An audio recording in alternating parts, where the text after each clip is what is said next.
ഉണ്ടായ കാരണം എന്ന് പറഞ്ഞാൽ എൻ്റെ ജോലി സംബന്ധമായിട്ടുള്ള കാരണങ്ങൾ കൊണ്ടായിരുന്നു. എൻ്റെ ഹോസ്പിറ്റൽ, എനിക്ക് 3 ഹോസ്പിറ്റലിൻ്റെ ചുമതല ഉണ്ടായിരുന്നത്. അപ്പോൾ ആ സമയത്ത് 2021 ഞാനവിടെ വർക്ക് ചെയ്തുകൊണ്ടിരിക്കുമ്പോൾ എനിക്ക് 2 ജോലി റെസ്പോൺസിബിലിറ്റിയാണ് ഉണ്ടായിരുന്നത്. ഒന്ന് ലീഡ് മെഡിക്കൽ അഡ്മിനിസ്ട്രേഷനും ക്വാളിറ്റിയും നോക്കുക എന്നുള്ളതാണ്. അപ്പോൾ മെഡിക്കൽ അഡ്മിനിസ്ട്രേഷൻ എന്ന് പറയുമ്പോൾ അവിടെയുള്ള എത്ര ഡോക്ടേഴ്സ് ഉണ്ട്, ഒരു 100-ൽ കൂടുതൽ ഡോക്ടേഴ്സ് ഉണ്ടാവും. അവരുടെ എല്ലാവരുടെയും ഡ്യൂട്ടി, അത് മോർണിംഗ്, ആഫ്റ്റർനൂൺ, നൈറ്റ് എല്ലാ ഡ്യൂട്ടിയും ഞാനായിട്ട് മാനേജ് ചെയ്യുന്നത്. അപ്പോൾ രാത്രി 12 മണി വരെ ഞാൻ ചിലപ്പോൾ ഫോണിലായിരിക്കും, എല്ലാവരും എത്തിയോ, ICUയിൽ എല്ലാവരും ഉണ്ടോ, അതെല്ലാം തിട്ടപ്പെടുത്തി ഉറപ്പ് വരുത്തിയിട്ടേ ഞാൻ ഉറങ്ങാൻ പോവുള്ളൂ. ഈ ഒരു കാരണം കൊണ്ട് തന്നെ എനിക്കൊരു മോനുണ്ട്, ഇപ്പോൾ 7 വയസ്സായി പ്രായം. അപ്പം അവനായിട്ടുള്ള എൻ്റെ ബന്ധം ഒരുപാട് മുറിഞ്ഞു പോയി. കാരണം ഞാൻ കൂടുതലും ഫോക്കസ് ചെയ്തിരുന്ന എൻ്റെ ജോലിയായിരുന്നു.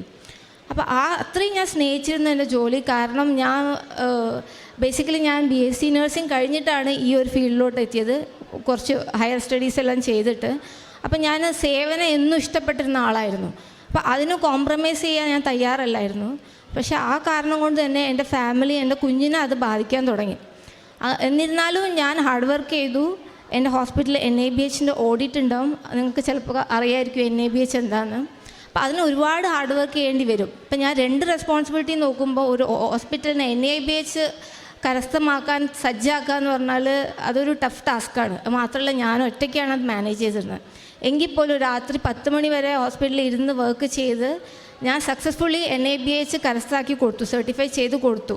പക്ഷെ അന്ന് റിയലൈസ് ചെയ്തു എൻ്റെ കുറേ ഇൻറ്റേർണൽ പൊളിറ്റിക്സ്, അത് ഞാൻ വർക്ക് ചെയ്ത ക്രെഡിറ്റൊക്കെ വേറെ ആളവിടെ എടുക്കുന്നുണ്ടായിരുന്നു. ഞാൻ പിന്നെയും മനസ്സിലാക്കിയത് അതൊന്നും മനസ്സിലാക്കാനുള്ള കഴിവ് ഞാൻ ഭയങ്കര സ്ട്രെയിറ്റ് ഫോർവേഡായിരുന്നു.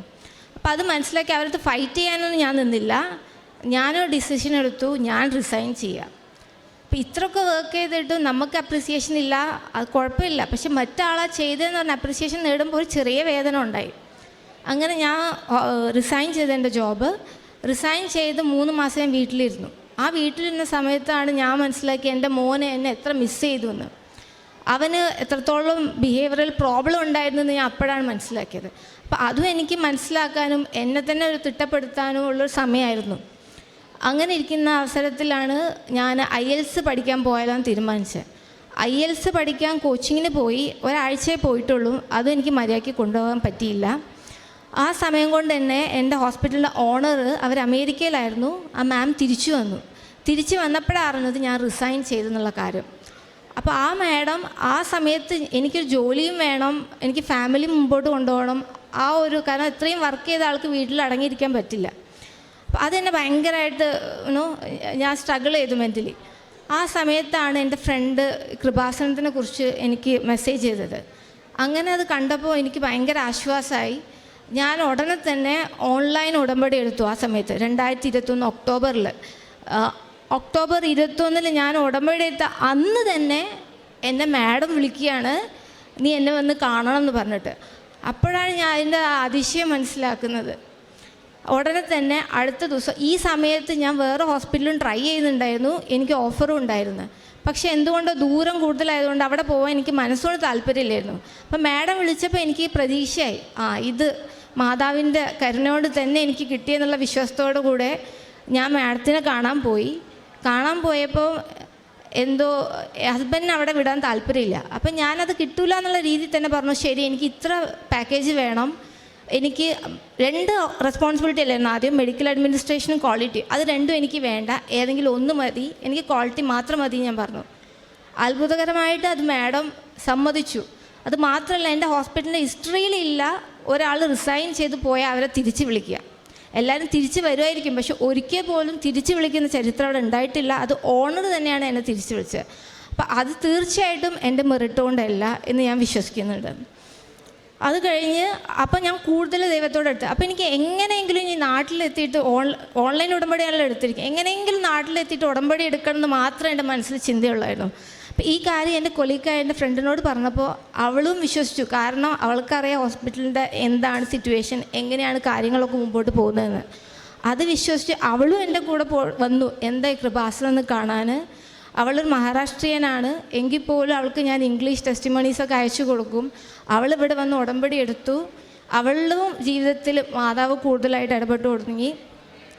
എൻ്റെ ജീവിതത്തിൽ ഈ ജോലിക്കാര്യം കൊണ്ട് മാത്രമല്ല, അത് കഴിഞ്ഞ് ഞാൻ തിരിച്ചു പോയി. അപ്പോൾ ഞാൻ മാഡത്തിൻ്റെ അടുത്ത് ഒരു കാര്യം കൂടെ പറഞ്ഞിട്ടുണ്ട്, അങ്ങനെയാണ് ജോയിൻ ചെയ്യുകയാണെങ്കിൽ എനിക്ക് നാട്ടിൽ പോയി 1 മാസം കഴിഞ്ഞിട്ടേ തിരിച്ചു വരാൻ പറ്റുള്ളൂ. അതും സമ്മതിച്ചു. നീ 1 മാസം ടൈം എടുത്തോ, പക്ഷെ നീ തിരിച്ചു വരണം. അങ്ങനെ ഞാൻ ഡിസംബറിൽ വന്നു, ഉടമ്പടി എടുത്തു, തിരിച്ച് ജാനുവരിയിൽ ജോയിൻ ചെയ്തു. അപ്പോൾ ഞാൻ വിചാരിച്ചു ഇത് എനിക്ക് മാതാവ് തന്ന ജോലിയാണ്, എനിക്കിനി മനസ്സുഖം ഉണ്ടാവും, സമാധാനം ഉണ്ടാവും എന്ന് വെച്ച് കുറേ മുമ്പോട്ട് പോയി. ഇതേ സമയത്ത് തന്നെ 3 ഹോസ്പിറ്റലിൽ എനിക്ക് ഓഫർ വന്നിരുന്നു. പക്ഷെ അവരതൊന്നും കേൾക്കാൻ പോലും ഞാൻ നിന്നില്ല. ഇല്ല, ഞാൻ ഇവിടെ തന്നെ കണ്ടിന്യൂ ചെയ്യാൻ പറഞ്ഞാൽ ജോബ് കണ്ടിന്യൂ ചെയ്തു.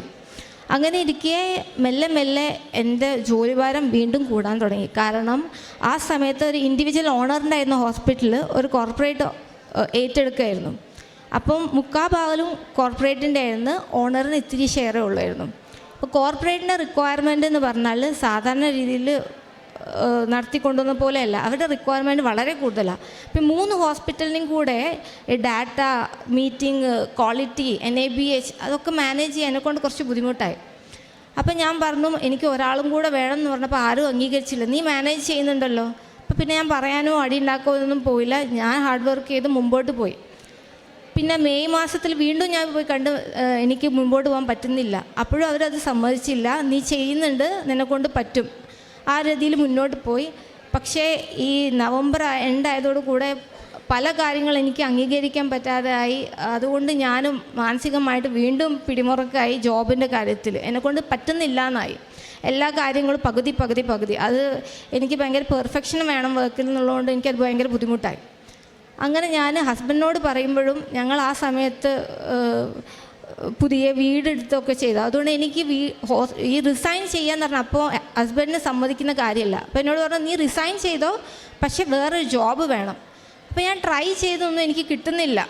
ഞാൻ 2-3 ഹോസ്പിറ്റലിൽ ട്രൈ ചെയ്തു. പക്ഷേ അവർ പല കാരണങ്ങൾ കൊണ്ടും അത് കിട്ടുന്നില്ല. അവർ സാലറി ഇഷ്യൂസ് അങ്ങനെയൊക്കെ ആയിട്ട് എനിക്കത് കിട്ടാണ്ട് പോവുക. അപ്പോൾ രണ്ടും കൽപ്പിച്ച് ഞാൻ ദൈവത്തിന് വിട്ടുകൊടുത്ത് ഞാനത് നവംബർ 30 ഞാൻ റെസിഗ്നേഷൻ കൊടുത്തു. റെസിഗ്നേഷൻ കൊടുത്തപ്പോൾ എൻ്റെ കയ്യിൽ ജോബില്ല. പക്ഷേ കുറേ എന്താ പറയുക ടെൻഷൻ മാത്രം. ആ ടെൻഷനൊക്കെ ഞാൻ മാതാവിന് വിട്ടുകൊടുത്തു. ഒരു ബൈബിൾ വചനവും ഞാൻ ഇരിക്കുന്ന അവിടെ ഒട്ടിച്ച് വെച്ചു. ദിവസം വായിച്ച് ഞാൻ എൻ്റെ ദിവസം തുടങ്ങും. അങ്ങനെ 7ാമത്തെ ദിവസം എനിക്ക് ഒരു ഹോസ്പിറ്റലിൽ നിന്ന് കോള് വന്നു. ആ ഹോസ്പിറ്റലിൻ്റെ പേര് കേട്ടപ്പം തന്നെ എനിക്ക് മനസ്സിലായി ഇതെനിക്ക് മാതാവ് തന്ന ജോലിയാണെന്ന്. ആ ഹോസ്പിറ്റലിൻ്റെ പേര് ഇങ്ങനെയായിരുന്നു, കൃപാമയി ഹോസ്പിറ്റൽ. അപ്പോൾ ഞാൻ വിശ്വസിച്ചു ഇത് മാതാവ് തന്ന ജോലി തന്നെയാണ്. ആ ഹോസ്പിറ്റലിൽ ഞാൻ ജോയിൻ ചെയ്തു. എനിക്ക് എന്താണ് അവിടെ പ്രശ്നം ഉണ്ടായിരുന്നത് അത് ഞാൻ അവരോട് പറയുന്നതിന് മുമ്പ് തന്നെ അവിടുത്തെ MD എന്നോട് പറഞ്ഞു, നിനക്ക് 8 hours ഡ്യൂട്ടി ഉള്ളൂ. അവിടെ ഞാൻ 9 hours ഡ്യൂട്ടി ചെയ്ത് അത് ചിലപ്പം 12 hours വരെ ആവാം. ഒറ്റയ്ക്ക് വേണ്ട, നിനക്ക് നിൻ്റെ താഴെ 2 പേരെ കൂടെ തരാം. അതും ഞാൻ മനസ്സുകൊണ്ട് ആഗ്രഹിച്ച, ഞാൻ പറഞ്ഞതുപോലുമില്ല. അത് മാഡം ഇങ്ങോട്ട് പറഞ്ഞു എൻ്റെ അടുത്ത്. സാലറി ഞാനങ്ങ് വെറുതെ ചുമ്മാ എടുത്ത് വിട്ട, കാരണം എനിക്ക് കിട്ടില്ല എന്നറിയാം. പക്ഷെ അതും അവർ അംഗീകരിച്ചു. അങ്ങനെ 2 മാസമായിരുന്നു എൻ്റെ നോട്ടീസ് പീരീഡ്. ആ നോട്ടീസ് പീരീഡിൻ്റെ ഇടയിലാണ് ഞാൻ ഇങ്ങോട്ട് വന്നിരിക്കുന്നത്. ഇനി പോകുന്നത് ഞാൻ ആ ജോലി ജോയിൻ ചെയ്യാനായിട്ടാണ് ഫെബ്രുവരി 4. ഇതെൻ്റെ മാതാവിൻ്റെയും ഈശോയുടെ അനുഗ്രഹമായിട്ടാണ് ഞാനിതിനെ കണക്കാക്കുന്നത്. ഈ ഒരു വർഷത്തെ കാലയളവിൽ അത് ഞാൻ സ്ട്രഗിൾ ചെയ്തെങ്കിൽ പോലും എനിക്ക് കുറേ ഉപകാരം ഉണ്ടായിട്ടുണ്ട്. കാരണം കോർപ്പറേറ്റ് ലെവലിലായതുകൊണ്ട് നമുക്ക് കുറേ കാര്യങ്ങൾ പഠിക്കാൻ സാധിച്ചു. പിന്നെ ഞാൻ ഒറ്റയ്ക്കാണെങ്കിൽ ഒരിക്കലും ഒരു ഇൻ്റർനാഷണൽ കോൺഫറൻസ് അറ്റൻഡ് ചെയ്യാൻ പോവില്ല. കാരണം നമുക്ക് വേറെ സ്റ്റേറ്റിൽ പോകണം, ട്രാവൽ എക്സ്പെൻസ്, സ്റ്റേ, കോൺഫറൻസിൻ്റെ പേയ്മെൻറ്റ്, ഇതൊന്നും എന്നെക്കൊണ്ട് നടക്കുന്ന കാര്യമില്ല. പക്ഷേ ആ ഒരു വർഷത്തെ കാലയളവിൽ ഞാൻ 2 ഇൻ്റർനാഷണൽ കോൺഫറൻസ് അറ്റൻഡ് ചെയ്തു. എനിക്ക് പോസ്റ്റർ പ്രസൻറ്റേഷൻ ചെയ്യാനുള്ള അവസരം ദൈവം തന്നു. അത് മാത്രമല്ല, എനിക്ക് ഇവിടെ സത്യം പറഞ്ഞ് കയറി ഇന്ന് പ്രസംഗിക്കാൻ പേടിയായിരുന്നു. എനിക്ക് ഭയങ്കര പ്രശ്നമാണ് ഇങ്ങനെ നേരിട്ട് കണ്ട് സംസാരിക്കുക എന്നുള്ളത്, സ്റ്റേജ് ഫിയർ ഉള്ളതുകൊണ്ട്. എന്നെ അവരെന്ത് കണ്ടിട്ടാ എന്നറിയില്ല, അവരെന്നെ വിളിച്ചിട്ട് പറഞ്ഞു നീ വേണം ആങ്കറിങ് ചെയ്യാൻ. ഒരിക്കൽ പോലും ആങ്കറിങ് ചെയ്യാത്ത ഞാൻ ആദ്യമായിട്ട് ഒരു ഇൻ്റർനാഷണൽ കോൺഫറൻസിന് ഡയറക്റ്റ് ആങ്കറിങ് ചെയ്യാൻ പോയത്. അതൊന്നും എൻ്റെ മെറിറ്റല്ല 100 തവണ പറയാൻ എനിക്ക് ഒരു മടിയില്ല. പിന്നെ ദൈവം ഇടപെട്ട രീതി എന്ന് പറഞ്ഞാൽ IELTS കോച്ചിങ്ങിൻ്റെ കാര്യം ഞാൻ ഇടയ്ക്ക് പറഞ്ഞല്ലോ. IELTS കോച്ചിങ്ങിന് ഞാൻ ഒരാഴ്ചയാണ് പോയത്. അപ്പോഴേക്ക് ഞാൻ വീണ്ടും ജോയിൻ ചെയ്തു. പിന്നെ കോച്ചിങ്ങൊക്കെ നിന്നു. എനിക്ക് വിശ്വാസമില്ലായിരുന്നു ഇത് കിട്ടുമെന്നുള്ള. കാരണം ഞാൻ കേട്ടിട്ടുണ്ട് നന്നായിട്ട് നമുക്ക് പ്രാക്ടീസ് ചെയ്ത് നന്നായിട്ട് കോച്ചിങ്ങൊക്കെ ഉണ്ടെങ്കിൽ IELTS ക്ലിയർ ചെയ്യാൻ പറ്റുള്ളൂ. അങ്ങനെ ആ വിശ്വാസമില്ലാതെ ഞാൻ പോയി എക്സാം എഴുതി. എനിക്ക് സ്കോർ ഉണ്ടായിരുന്നു, പക്ഷേ എൻ്റെ ജോബിന് പോകാനുള്ള ആ സ്കോർ മീറ്റ് ചെയ്തില്ല. അങ്ങനെ വീണ്ടും ഞാൻ ഈ ലാസ്റ്റ് നവംബറിലാണ് അടുത്ത സെക്കൻഡ് അറ്റംപ്റ്റ് നടത്തിയത്. ആ സെക്കൻഡ് അറ്റംപ്റ്റ് നടത്താൻ എനിക്ക് ലീവ് കിട്ടാറില്ല. ഒരു ദിവസം ഞാൻ ലീവ് എടുത്തു, സുഖമില്ല പറഞ്ഞ്. ആ ഒരു ദിവസം അതിന് മുമ്പ് ഞാൻ ഇവിടെ വന്നിരുന്നു, ഫാദറിനെ കണ്ടിരുന്നു, എൻ്റെ മോർണിംഗ് ബ്ലെസ് ചെയ്തു, എൻ്റെ IELTS-ൻ്റെ ഹാൾ ടിക്കറ്റും ബ്ലെസ് ചെയ്ത് ഫാദർ തന്നു. ആ വിശ്വാസത്തിൽ ഞാൻ അതിന് കുരിശുരൂപം വെച്ച് പ്രാർത്ഥിച്ചു. ഞാൻ ആ എക്സാമിൽ ഞാൻ വിചാരിച്ചതിനപ്പുറം സ്കോർ എന്ന് എൻ്റെ മാതാവ് അനുഗ്രഹിച്ചു. അത് എൻ്റെ കഴിവെല്ലാം 100 തരമായിട്ട് എനിക്ക് പറയാൻ പറ്റും. കാരണം IELTS എഴുതിയവർക്ക് അറിയാം അതിൻ്റെ ബുദ്ധിമുട്ട്. ഒരു ദിവസം കൊണ്ട് ഒരു അത്ഭുതവും എന്നെക്കൊണ്ട് പ്രവർത്തിക്കാൻ പറ്റില്ല. ഇത് മാതാവിൻ്റെ ഒരു കൃപ തന്നെയായിട്ടാണ് ഞാൻ വിശ്വസിക്കുന്നത്. പിന്നെ ഒരു സാക്ഷ്യം പറയാനുള്ളത് എൻ്റെ അനിയത്തിയെക്കുറിച്ചിട്ടാണ്. എൻ്റെ അനിയത്തി ഒരു MBBS ഡോക്ടറാണ്. ഇപ്പോൾ MD അനസ്തീഷ്യ ചെയ്യുന്നു. ഞങ്ങൾ കോഴിക്കോടാണ്. എനിക്ക് അമ്മയില്ല, അച്ഛൻ ഒറ്റയ്ക്കാണ് വീട്ടിലുള്ളത്. അപ്പോൾ അനിയത്തിയാണ് കോഴിക്കോട് മെഡിക്കൽ കോളേജിൽ നിന്ന് ഇടയ്ക്കിടയ്ക്ക് ആഴ്ചകളിൽ വന്നിട്ട് അച്ഛൻ്റെ അടുത്ത് വന്ന് നിൽക്കാറുള്ളതും കാര്യങ്ങൾ നോക്കാറുള്ളതും. അപ്പോൾ 2.5 വർഷത്തോളമായിട്ട് അവളുടെ കല്യാണത്തിൻ്റെ ഞങ്ങൾ കല്യാണം നോക്കിക്കൊണ്ടിരിക്കുകയായിരുന്നു. പക്ഷെ അതൊന്നും ഒക്കുന്നില്ല. കാരണം അവൾക്ക് അച്ഛനായിട്ട് അറ്റാച്ച്മെൻ്റ് ഉള്ളതുകൊണ്ട് അടുത്തുള്ള ആലോചന തന്നെ വേണം, ഡോക്ടർ തന്നെ വേണം, ഇങ്ങനെ കുറേ കാര്യങ്ങൾ അവൾക്കും ഉണ്ട്. പക്ഷെ വരുന്നതൊക്കെ ട്രിവാൻഡ്രം, കൊല്ലം ആ ഭാഗത്തുനിന്ന്. അപ്പം ഞങ്ങൾ 2 വർഷത്തോളം നോക്കി, കഷ്ടപ്പെട്ട് നോക്കി, പല രീതിയിലും നോക്കി. പക്ഷെ ഒന്നും ഒക്കുന്നില്ല. ദൂരം കൊണ്ടോ അല്ലെങ്കിൽ അവൾക്ക് ഇഷ്ടമില്ലാത്ത കൊണ്ടോ എല്ലാം പല കാര്യങ്ങൾ കൊണ്ട് അത് മുടങ്ങിപ്പോവായിരുന്നു. ഞാനിവിടെ വന്ന് നിയോഗം വെച്ചു. ആ ഒരാഴ്ചയ്ക്കുള്ളിൽ തന്നെ അവളുടെ കല്യാണം ശരിയായി. അതും കല്യാണം കഴിക്കാൻ പോകുന്ന ആൾ ഡോക്ടറാണ്. അവരുടെ വീട് മെഡിക്കൽ കോളേജിൻ്റെ തൊട്ടടുത്ത്. അപ്പോൾ അവൾക്ക് ഒരിക്കലും ഒരു ഡിസ്റ്റൻസും ഇല്ല. എപ്പം വേണമെങ്കിൽ അച്ഛൻ്റെ അടുത്തും വരാം, അവിടെ പോകുന്നതിനും ബുദ്ധിമുട്ടില്ല. ഇതും മാതാവിൻ്റെ കൃപയായിട്ട് ഞാൻ വിശ്വസിക്കുന്നത്.